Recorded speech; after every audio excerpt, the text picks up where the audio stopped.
figures ng mga paborito mong anime.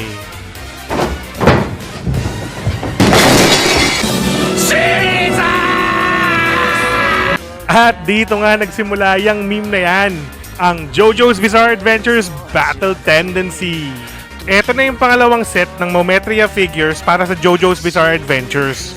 Kapareho ng unang set, yung dalawang figures dito ay yung main hero tsaka yung main villain ng season. Yung unang figure ay kay Joseph Joestar. Siya yung pangalawang JoJo na apo nung unang JoJo na si Jonathan Joestar na nireview natin nung unang video. Yung pangalawang figure ay kay Cars. Siya yung leader ng Pillar Men at may gawa ng Stone Mask. Kung hindi mo naman alam kung ano yung Stone Mask, panoorin mo na lang para mag-enjoy ka din. Tungkol naman sa mga figures na to, mas nagustuhan ko to kaysa dun sa unang set. Napakaganda ng paint job nito, yung shadowing, yung shading, yung halftones ng mga muscles, ang galing.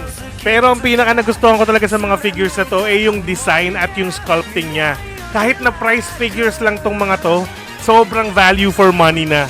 At ang hindi ko naman nagustuhan, yun pa din, yung basic poses nila na sobrang basic para sa JoJo's Bizarre Adventures. At ayan na nga, ang second set out of 6 ng JoJo's Bizarre Adventures Mometria series.